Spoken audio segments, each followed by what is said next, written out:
I know there's a big documentary out at the moment, Louis Theroux, talking about the manosphere. Now, Mm. certain people will see that, and then other people will actually go and see manosphere content, for example. Mm. We're not all on the same page anymore. No. Whether or not you're pro or anti Timothy, like that's almost besides the point. It's like, but the point would be back in the day, we all remember Richard Huntley driving into that canal in Yeah. Coronation Street. Oh my Um, God. Legendary scene. Legendary Right? scene. And I'm not trying to be over the top here, but do you think No. that the kind of fragmentation of art and attention is why we feel so divided? Because we're not all looking at the same thing all the time?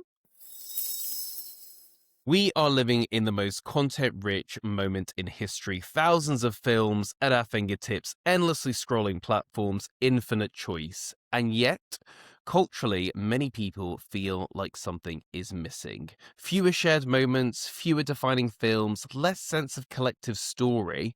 My guest today is Josh Rom, and I want to explore whether cinema is simply evolving or whether the fragmentation of film mirrors something deeper about modern life itself. Josh, thank you so much for joining me. Thank you so much for having me. I love it.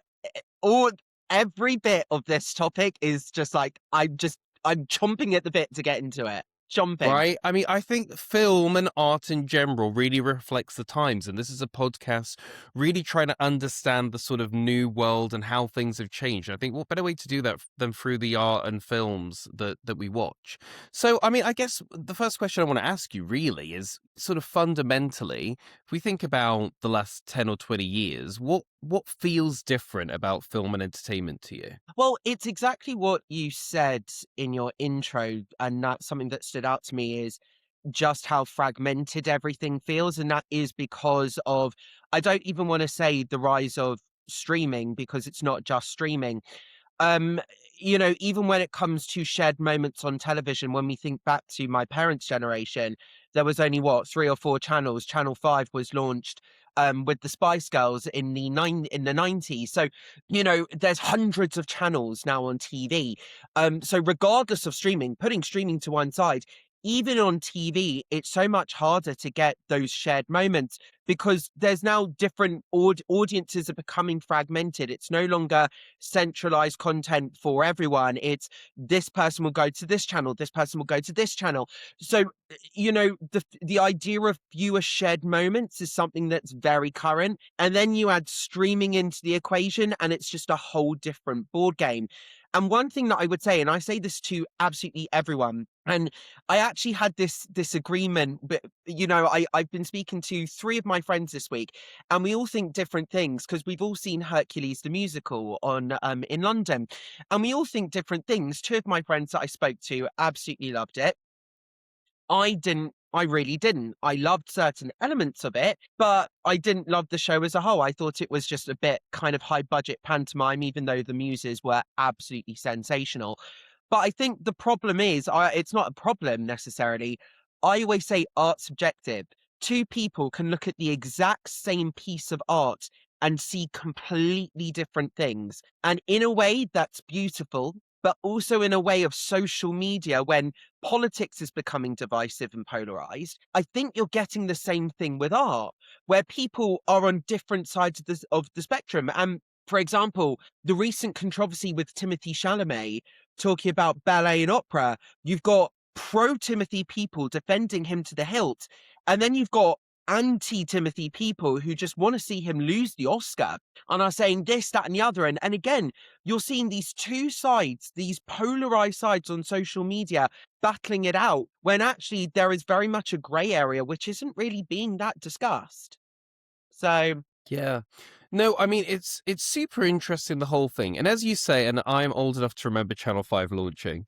I remember that. I remember where I was. It's a big deal. And now, I mean, there's just an explosion. But what do you think that does to us as a culture when we don't have these shared moments? Because, for example, I know there's a big documentary out at the moment, Louis Theroux talking about the manosphere. Now, mm, certain people will see that, and then other people will actually go and see manosphere content, for example. mm, And I think some we're not all on the same page anymore. No. Whether or not you're pro or anti Timothy, like that's almost besides the point. It's like, but the point would be back in the day, we all remember Richard Huntley driving into that canal in Yeah. Coronation Street. Oh my Um, god, legendary scene. Legendary right? scene. So Legendary scene. what do you think that I'm not trying to be over the top here, but do you think No. that the kind of fragmentation of art and attention is why we feel so divided? Because we're not all looking at the same thing all the time? Well, politics, in terms of general division, I think politics becomes polarized, has become more polarized. And it's important when you look at art, things like fashion, things like film, things like TV, they sit at the intersection of politics. Politics influences them. But what I think it kind of boils down to, and I don't want to just blame social media because there are total benefits of it and connectivity all around the world. And there's plenty of stuff to find common ground on social media. But what it's now become more accessible than ever to have an opinion and to share it. Because beforehand, you look at our human culture going back 10, 20 years, when you look at the big newsreader talking down to the camera and being the arbiter of this information. And you look at papers and them effectively, papers were the arbiter of culture. And you had all these programs telling you what you should look at and what to avoid type thing. Whereas social media has now made it so much easier for people to hold an opinion, where the role of the media in today's society, I think, has changed. Media now is rather than an arbiter of culture, is now more of a shaper of culture, where media has the power to kind of help shape the conversation. But then internet culture, the thing is, you can't control the internet. One, only the big tech companies control the algorithms and what people see and what lands and what travels. But then at the same time, these you get one story, and it's not the media that necessarily spins it. It's internet, it's social media, it's everybody who has an opinion. So I think the whole point is things when it comes to shared moments, it becomes that much harder for everybody to have common ground purely because now everyone has much more of an ability rather than to just discuss it in school like when we were kids or to discuss it amongst themselves or in book clubs or in person. There is this whole online realm now where people feel like they have to give an opinion. And because of that, that makes it that much harder for things to translate because effectively, when things do translate, it's when I think, for example, we look at the traitors, it brings people you need moments now to actually bring people together. And for example, the Wicked press tour I think is a brilliant example of this because Wicked fans thought this is amazing, but it's totally ridiculous, but it's amazing. And then people who are like, what the hell is this? This is absolutely ridiculous. The one thing is you had the shared people, the common ground. Like you had, for example, videos of Ariana Grande, John M. Chu, and Cynthia Erivo all talking about the holding space moment and talking about how ridiculous it was. And that was a video on its own. But again, the ridiculousness of that moment was what brought people together. So I think that's the whole thing is it's that much harder to bring people together due to, I think, the discourse being fragmented. And I think the media landscape today is so interesting because you had companies that were at the forefront of power, that were the arbiters, that are now trying to play catch up in this digital landscape. And that's what I find so interesting about this, where it's you've got the two elements, you've got the actual conversation itself, and then you've got the dynamics behind the conversation. And that's Yeah. what I think is fascinating about kind of today's world. Well, on the social media side, and I personally I almost am know, me undecided on too. whether I think It's social all you media can is do good is or bad. I think it's a yin and yang, and there's some really bad things. I always remember there was a speech Joanna Lumley gave actually, and she was saying, back Queen. in the day, tempers were not so fired up because people took time. It wasn't, I've just seen this celebrity do this and I'm going to tell the world how much I hate them and what I do to them. It was more like if you were really annoyed at a celebrity, you had to go and get out a piece of paper, write the letter. You'd probably get to the end and think, oh, I shouldn't say that, and write it again. Then put it in an envelope, go find a stamp and take it to the post box, all of which has taken hours. And by that point, you're like, do I really want to send this? But then even if it gets sent and then someone reads it and replies, like, you've had time to calm down because there's days in between. Now it's like, you, da, da, da. And then just people thinking their opinion, that they're getting some sort of dopamine hit out of sharing it. Mm. Well, whatever. But what I But no, wanted but to, I agree with you on that because actually now social media, because it yes, like you will actually notice like a lot of big Hollywood stars, they don't have profiles on social media. People like Emma Stone, people like Keira Knightley, they don't have profiles on social media because and actually it's a good thing because that takes people might give an opinion online, but the problem is with social media is a lot of the times people will attack celebrities and they wouldn't dare say anything like that to the celebrity's face. And something that I've always, in my own career is I've always thought both on social media and in my article, I would say, would I say all of this stuff to a celebrity to their face if I'm writing about them? And if the Mm, answer is yes, then fine, I will post it. And by the way, and when I say I will post it, I'm not a fan of attacking celebrities like at all in the slightest. There's having an opinion and being part of the cultural conversation. And then there's just personal attacks. And personal attacks, I just think, are so wrong on every sort of level. And seeing the way women are objectified and criticized on a day-to-day basis, it's really saddening. But that's the thing. I think social media has given people the power now. It's exactly what you said. Back in the day, in order to give an opinion, they had to write it down and post it and buy a stamp. And was it really worth it? Now, social media, you now have the power to message people, for example, like Britney Spears, when Britney Spears used to post these videos online of her dancing with knives, and people would be able to write to her directly. Back in the day, you couldn't previously do that. So social media now has been an absolute game changer in the way the world now interacts with celebrities because you now have the power to attack them directly. And for example, when previously celebrities were involved in scandals, they would just be in the newspapers and things would die down. Now, when you're in the middle of a crisis, you feel like the whole world is attacking you because you have people attacking you directly, giving you death threats, giving you threats of violence in the most gruesome way, and it's terrifying. And that's, I think, the kind of problem, and that's why and that sort of mentality has translated as well into the cultural sphere, into the film sphere, into the TV sphere, and we see this with reality TV, especially things like Love Island, which is all about looks and dating and analyzing physical attributes as well as personality traits. But everybody will have an opinion on that, so it becomes so much more personal. And we see this, I think, when it comes to the Oscars. There's now that film Twitter now has, for example, a term called Oscar villain. For example, people would call Emilia Perez last year the quote unquote the Oscar villain. And now you have people hating on films, hating on stars just because they don't want them to win the Oscars. Whereas beforehand, the Oscars were very much seen as this kind of dignified, beautiful, glamorous event, which was, I think, was very much aspirational and very much for the industry, but people loved to watch it for escapism, and it used to celebrate all things film. And now the culture, the Oscars, I don't want to say they struggle to stay relevant, but we are seeing award season viewership declining. Um, but what we're also seeing online is at times an incredibly disturbing discourse about what people are saying about people's careers and all the negative campaigning. And actually, this is the thing as well. Studios press tours obviously serve as campaigns for Oscar films.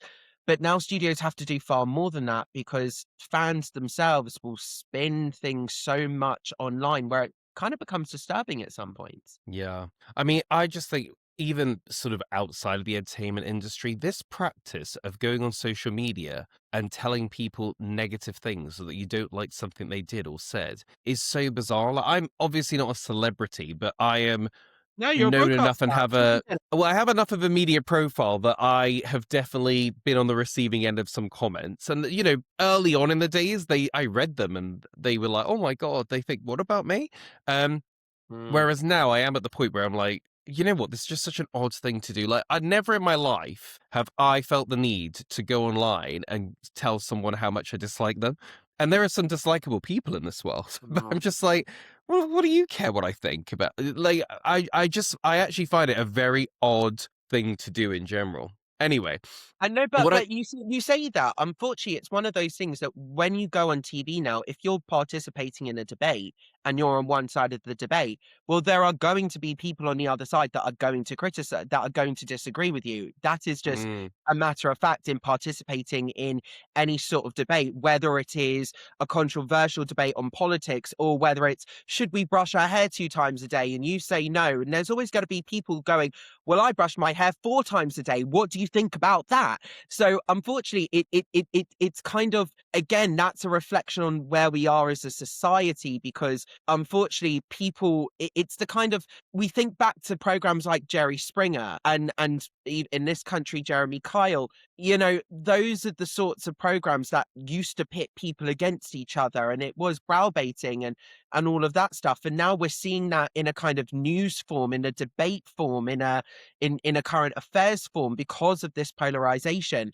But as such, it's just a matter of fact. You are always, if you're, even if you're doing it, I mean, maybe not an apolitical topic, but if you are on a debate on any given topic, you are going to have people that disagree with you. And therefore, it's your job as a broadcaster. We all have to have thick skin.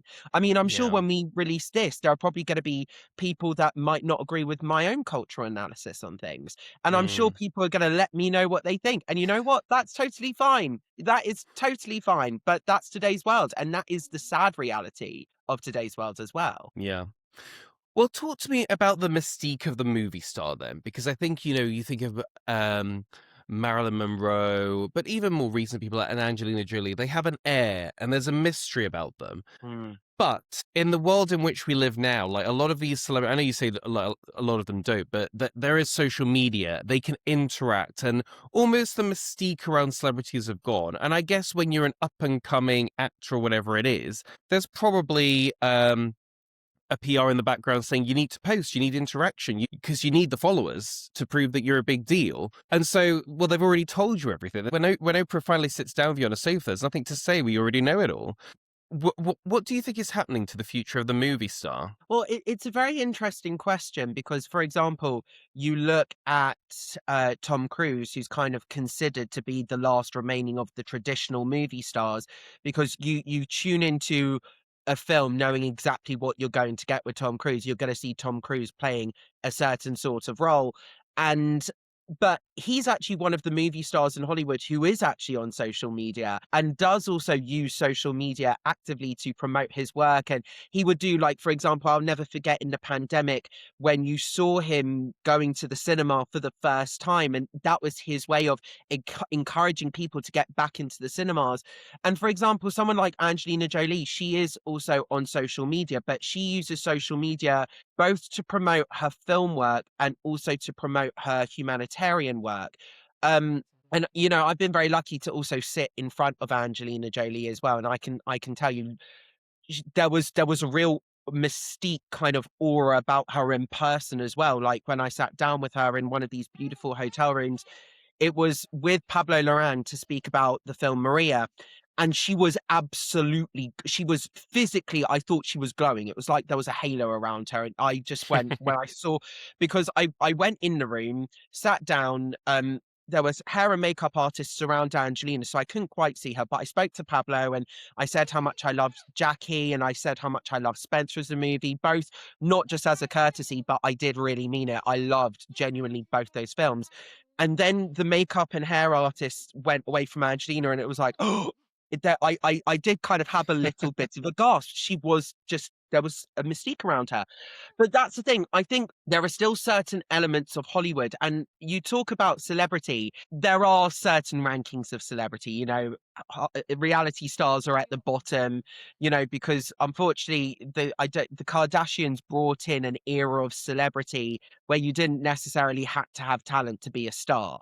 We could go all and all into the rise of all of that stuff, but the talent that people don't see about the Kardashians is actually the talent is their business acumen. The talent is Mm. their creative minds and how they've and actually their talent is the way they navigate the business behind the scenes. That's their talent because they don't show any talent necessarily on screen. Their talent is getting people hooked into them and into their lifestyle. That's Hey, their Kim's an actress now. I've seen All's well, Fair. yeah, she is. There we She is an go. actress, and actually, to be fair to her, Kim was not the worst thing about All's Fair either. She was really not the worst thing about that series either. Right? Um, but Can I but just yeah, oh like go on. that's the Yeah. thing. You do have a ranking of celebrity, and actually, I would argue that there is a certain mystique still around Hollywood celebrities, very much with the actresses. Like, and you see this with the luxury magazines. The luxury magazines wouldn't put a reality star on the cover. Like, there is very much still an aspirational element that people want to see, and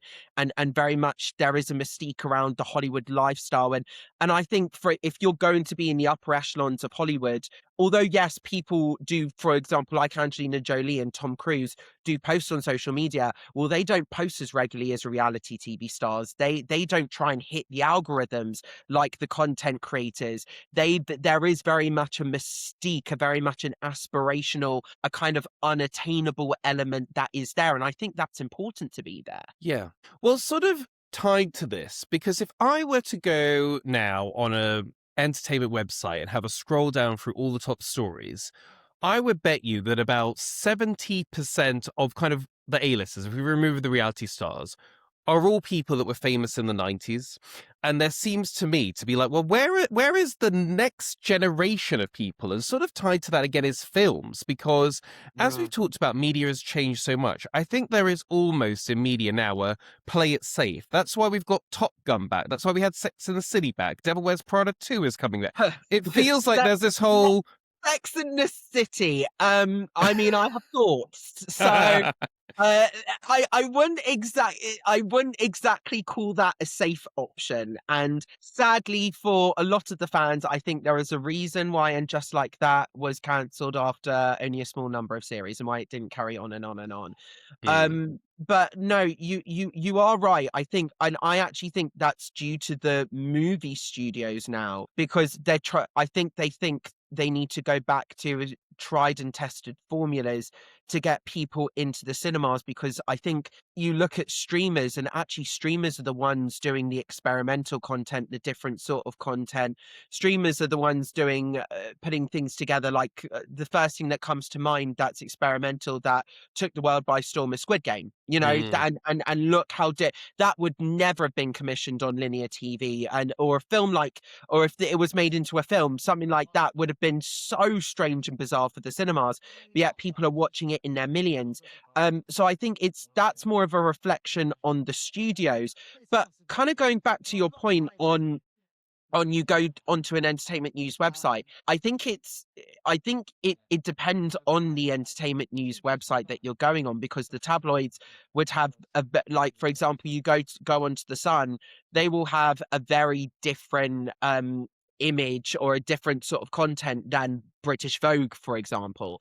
Um Mm. but you talk about these next generation, and actually, for example, people like Jennifer Lawrence, Emma Stone, Margot Robbie, they weren't famous in the 90s. They were just kind of, they were young children in the 90s, and in the era of kind of the Lindsay Lohan, Britney Spears era, they were just kind of trying to that was them trying to hustle and break in. So it's we do have the stars of the next generation, and again, we're seeing actually now with the age of TikTok and Instagram, we're living in the age of content creators. We're living in Mm. the age of the reality TV stars. So beforehand, for example, I remember growing up watching E! Entertainment. You would have the Kardashians and the girls of the Playboy Mansion, and they were kind of the tentpole reality shows.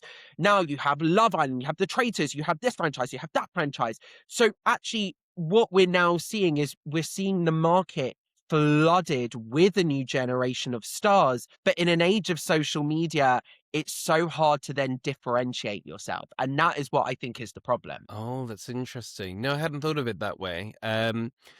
And I guess, maybe you were quite lucky. Like, you know who I would love to interview? Someone that's been on Coronation Street in the 90s, because you literally Mm, had at least a quarter of the whole population watching you most nights, yeah. and probably at least all of them knew who you were.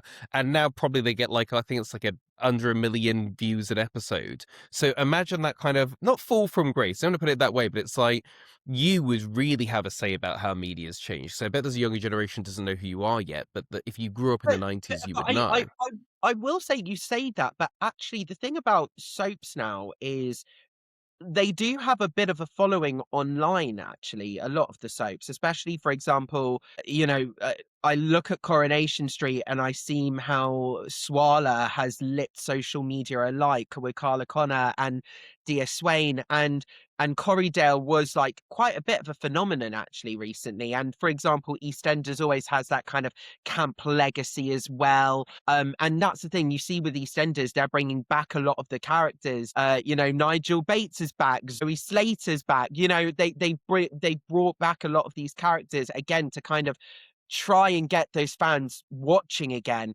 But there is actually, I think there is a space for soaps, but yeah, it's just culture again. Culture's in a fragmented space because back in the day of the 90s when you had so few channels, and then after dinner or pre or whenever you had your dinner, soaps were, I mean, I remember growing up and hearing about the National Grid and how the National Grid would peak would be just after EastEnders, because that's when the nation would sit down, watch EastEnders, and then would make a cup of tea afterwards. So then the National Grid would peak. You grew up hearing those stories, and that's again, I think, because of not just social media, but because of all the different channels, and not just streaming, but the hundreds of channels we now have, the selection of channels that we now have on a TV set. Talk to me a little bit about vertical TV shows and films now, because this is a new phenomenon I'm seeing where literally, as we kind of say, like so much of it is content people view on the phones, but now they're making movies and TV shows for kind of the vertical looking on your phone. I believe Kim Kardashian is always a pioneer. She's like tied to one as well, that they're going to make one that's just completely vertical. Yeah, I mean, I've seen this a little bit. I again, that's a reflection on social media, that's a reflection on viewing habits, but what I would go back to is people want to see authentic content, and it doesn't matter which form it's in, whether it's in the cinema or whether it's on the TV or whether it's on the phone, they want to see authentic content. So I think the whole point of media landscape now is formatting content and tailoring content to fit the audience where it is and where they can find you. So, for example, Kim Kardashian knows that a lot of her audience is going to be watching her content on social media. So, therefore, it wouldn't necessarily make sense to make widescreen content for social media because widescreen content is for the TV screen or YouTube, where even for example, on a smart TV app, people say the rise of smart TVs, they're still watching widescreen content on a smart TV, even though YouTube as well for online does also have shorts. But that's the Mm. beautiful thing about YouTube is YouTube has both widescreen content and vertical content. So then people, if they're making a show for YouTube, they're going to go, well, we want both widescreen and we want vertical, but they're going to make sure that can a piece of content be tailored for vertical as well as widescreen? And actually, like, for example, I have this all the time on, and this is just like a microcosm example, but on my own TikTok, I have this all the time where because whenever I did a red carpet, I had very much my quote unquote clients where I broadcast it would all be in widescreen, but then I'd have to format it for TikTok. So then I'd have to zoom in the frame, and people would go, "Why are you getting in celebrities' faces?" And then I had to do a whole video because I was receiving so much hate on. For example, there was one video that I did for Scoops, the Sam McAllister story, and how she got the interview, secured the interview for BBC Newsnight with Prince Andrew. And there was one video which was doing really well on my TikTok of Billie Piper, but it looked so zoomed in, and people were like, "Why are you getting so in Billie Piper's face?" And then I felt like, no, no, no, I had to do a video explaining, listen, I have content for other platforms, so I film in widescreen. And then I literally did a demonstration of widescreen, then zooming in. And unfortunately, the video didn't do that well, and it didn't counter that necessarily the hate or the abuse that I was getting for quote unquote getting in celebs' faces. But that's an example of, okay, can content be tailored from widescreen to vertical? And again, you have to go where the audience is. So it's one of those things where, because I was producing content primarily for a widescreen audience, for that was more for talk at the time. Because Talk TV, of course, is not just a radio station, but very much operates as visualized radio, kind of like this new era of visualized podcast, and kind of operating as a TV station as well. So a lot of the content that I was producing on these red carpets and filming it, even though I was filming it on my phone, it was for widescreen. So therefore, I would have to kind of almost expect the hatred, because that's the way I had to tailor my content. So Mm. that's, I think, again, the making content purely for verticals. And I'm going to be honest, like, when it comes to red carpet reporting, we're seeing a lot of that because there's such a shift towards social programming when it comes to red carpet reporting, and a need to deliver social content. And that is, again, prime example of people want to see it vertically, not so much widescreen. So again, it's a reflection on the digital age. And that's what I think as well, when we look at things like fashion and culture and entertainment and music and even politics now, all of these elements, they sit at one big intersection where they all influence each other. And then the digital aspect influences how TV stations change and adapt their format. And for example, we see this at the BBC, where they have a reel at the moment. They're like, well, how much of our content do we put on YouTube?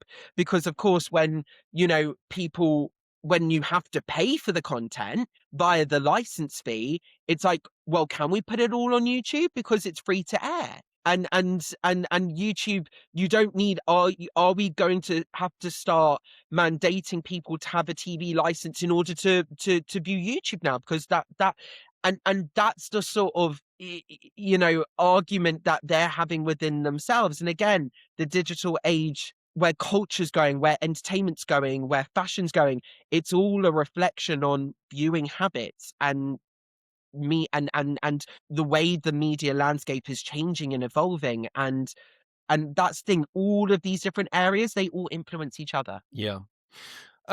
Moving away slightly from the mechanics, what I did want to get your thoughts on, especially it seems a bit timely at the moment with this Manosphere documentary. Where do you think entertainment, and specifically films, are when it comes to men? Because Mm. I have actually written a little bit on the Manosphere, and I've spoken on a few panels, and I actually think it's more complicated than people make out. It's not just people, like young boys wanting to listen to people say how rubbish women are. I think there's a No. lot about status, about aspiration, about what a man should look like. And I think there's definitely a conception, but a concept in the culture that actually the kind of male characters you get in films now aren't often the heroic young guy that's got a really fast car, those kind of things, that actually a lot of the times the man is the idiot in films. Mm. What do you think about how Hollywood and movies are doing with how they represent men, and make, like Top Gun Maverick did really well, and that was, Mm. old school masculinity, that kind of thing. Do you think they'll have to pivot back to old school masculinity, or where do you kind of sit in this kind of bit of a Mhm. cultural war that's going on about what a man should look like and what and realistically what men will pay money to go and see at the cinema. It's such an interesting question, and especially with the manosphere topic, because I also think when it comes to those sorts of areas, I look at it and I think I don't want to say it's easily solvable, but I think it's because in men need better role models, and men need to be better role models for younger men.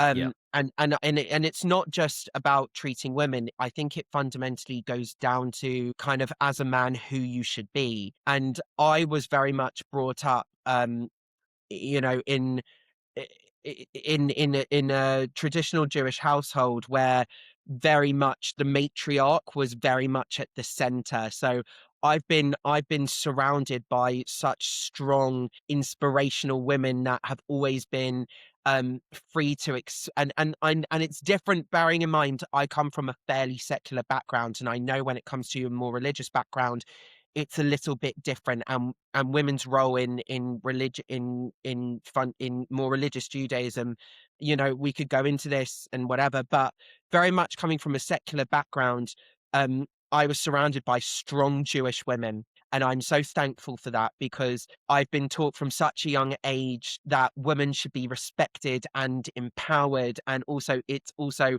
okay to be a little bit I say a little bit sensitive. It's okay to be sensitive, and it's also okay to be, and that's the thing, me, I was in my house, it was me, my mum, my dad, and my brother. And even though there were three men, my mum was very much at the center of the household, and it was at the center of everything we did. And it's a case of, it very much that strong feminine energy and that strong feminine voice was very much at the center of my childhood. And also, I was very lucky to have met two of my great grandmothers. One of my great grandmothers died when I was 10 years old. So I had 10 whole years with my great grandma. And then I very lucky still to have two grandmas with me and have two great relationships. So I've been surrounded by strong feminine figures all of my life that has given me very much a perspective of very much not just respecting women, but admiring them and promoting them. And that's been at the center of my career. And I think actually part of where we are now with men, we have to also look at the Me Too movement and the Harvey Weinstein movement, because I don't want to say it's an overcompensation, because I think there was definitely a reckoning in the industry that needed to happen. And I think that women throughout the history of filmmaking, not so much in the the behind the scenes stuff that was in the golden age, but when you think about the golden age and you think about Judy Garland and Vivian Leigh and Olivia de Havilland, very much women were at the center of successes of projects. And for example, Gone with the Wind is one of my favorite films. And yes, it's controversial and it's not perfect, but actually what it did behind the scenes in Hollywood was amazing. For example, Hattie McDaniel being the first black actor to win an Oscar for best supporting role. And even though yes, the film has controversial themes in its subject matter, what it did behind the scenes for progression was incredible. And for example, you hear about Clark Gable going, "I'm not doing the movie unless there's an integrated set." And this was in the 1930s, long before the 1960s, long before all the civil rights movement and all of that stuff. So again, all of these movements have a very important place in the culture. And the Me Too movement was so important because it actually showed that yes, women need to be promoted more. Women need to, there needs to be more female directors. We need to when Frances McDormand stood up after winning best actress for Three Billboards Outside Ebbing, Missouri, and she said, "I've got two words for you: inclusion rider." And then she invited every single woman nominee to stand up, and she asked the men, "Look around, invite us into your offices, talk about our projects. We've got stories to tell." And I think the Me Too movement was so important in highlighting that. But then at the same time, you don't want an overcompensation to diminishing the role of men. And I'm very much identify as a feminist and a true feminist, which is promoting women and having equal opportunity to men. But every single movement on this earth needs allies, and you need to have men on board those movements as well to help promote women and to help promote films. And for example, my problem with Barbie at the time was I didn't necessarily view it as a truly feminist film because and that in itself could be quite controversial, and it definitely had elements. And for example, America Ferrera's speech, and that was so powerful and so inspirational, but I think they made the Ryan Gosling character and all the Kens look like idiots when actually, the message of Barbie should have been, well, actually, Barbie is more than plastic fantastic, and you can have all different Barbies, and you can have all different looks and all different shapes and all different sizes. And it's more than just that blonde bombshell stereotype looking fabulous. Like, and Barbie's more than that. And you could have explored the whole character of Barbie in a truly feminist way, which is very much kind of women and men on a very much an equal footing without degrading men and making the Ken character like Ryan Gosling look like an idiot who just loved horses. Yeah, I get. I mean, so it's interesting. There's a lot there to sort of unpack. I would say it's so sort of similar in the sense that I actually grew up where there was a lot of strong females in my family, so that Mm. was sort of a basis.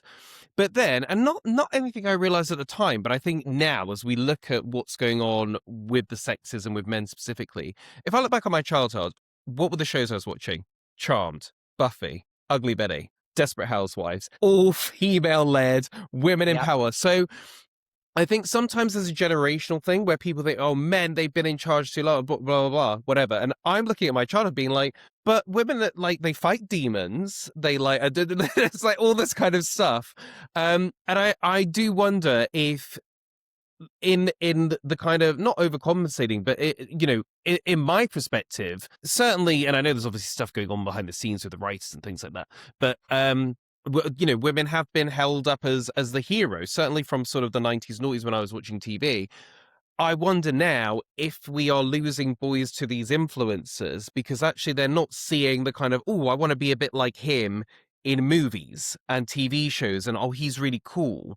And do you think that there might be something there where media needs to, well, basically there's an open market where if media do that, we can pull them back from going to online influencers and seeking role models there? I think that's exactly it. I think, alongside strong women, you need strong men to, I don't want to say empower women because women can be absolutely empowered on their own terms and should be empowered on their own terms. It's not up to men to dictate the direction of womanhood. That should absolutely not be the case.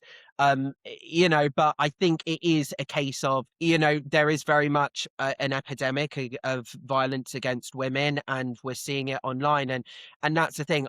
Empowering women should not come at the expense of empowering men. And for example, just because you empower women, you shouldn't emasculate men. And also, just because you promote healthy masculinity, you shouldn't then objectify women as well. And Mm, that's the thing. I think there is a healthy balance very much to be had, where we can live in a world where women feel empowered, and everybody should, I think, it's all well and good for me saying everybody should just do, but I think the problem is the lack of the reason why there is a direction into these toxic influences is because of the lack of role models, because these toxic people empower men in a way in which mainstream culture maybe doesn't. And that's mm, what I think the problem is. And it's making it, and ultimately, that would also, I think, make things worse for women, because women then have to hoard off a new generation of men that feel that they should be chained to the stove and that they should be having these 1950s traditional roles. And that's not the world in which we live in. Like, we should live in a world where the responsibilities to the home for men and women are shared. As a man, I love cooking. I would love to cook for a family one day. It's the roles mm, now. This is what I mean by true feminism. Is Feminism, I don't believe, is man hating. Feminism is promoting women to be in the exact same equal status as men in every way, in opportunities, in sport, in everything. Um, And that's where I think the problem is people in and especially again taking it back to social media in a polarized world, the whole conversation is people go, oh well, this should happen, yeah, but what about, like, so much of the discourse is now what aboutism. Yeah. No, I mean, it's interesting. I just think it's always interesting to see how movies and celebrities, which I think people think are just frivolous or it's just art, actually do reflect our times. We're almost at time ourselves. So I just wanted to get a couple of predictions from you. Well, not just predictions. I would love to know what you would like to see from media in the next 5 or 10 years as things evolve, as celebrities evolve, as films evolve. Like, what do you hope to see? Well, I want to see an Ocean's 9 to begin with. There's all this talk about making the Ocean's 11 sequel, and I'm just like, Sandra Bullock and Kate Blanchett need to reprise their roles in there somewhere, please. They're brilliant. I say that kind of as a light-hearted moment. I don't joke about that. Like, I'm fully committed to that. And like, for example, I see where things are going. I want the Oscars to stay apolitical because and for example, you look at Taylor Swift. I think when she endorsed Kamala Harris, she does have a lot of Republican women who love her and Republican fans. And I wish we would stop putting pressure on celebrities to take political positions when, for example, celebrities are experts on performance and arts and craft and creativity. They're not going to be geopolitical experts. They're not going to know all the facts. Um, Express sympathy when it's appropriate, absolutely, but we shouldn't be pressuring them to take sides and making all of these political points on the Oscar stages. Like, I when think I you're look at the totally right. Oscars, I I don't want to I don't want to see politics on the Oscar stage. I want to see escapism. I want to see glamour. I want to see creativity. I want to see a celebration of film. I do think the industry is, like, for example, you look at One Battle After Another, and I think one of the reasons why, because that was released in early September, it wasn't necessarily expected to become this big Oscar winner, but I think the themes of it, when we're living in a world of Trump and ICE, it's no wonder that the themes of One Battle After Another, of activism and rebellion and who actually holds power and taking back control of power and all of that sort of stuff. It's no wonder why a film like that has resonated so much when it comes to the Academy this year. And when we see walking the red carpet with at the Screen Actors Guild Award, the Actor Awards now with Ice Out badges. That's the new phenomenon. I wish, and I would love.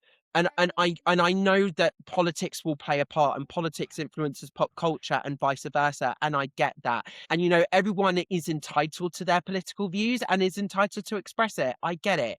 And we see this all along with Hollywood, fundraising for the Democrats and all of that stuff. And fair enough. And when it comes to elections, people will obviously speak out for what they vote for. But genuinely, I wish that the arts could stay in this apolitical force, because actually I believe pop culture and entertainment to be a very much a unifying factor.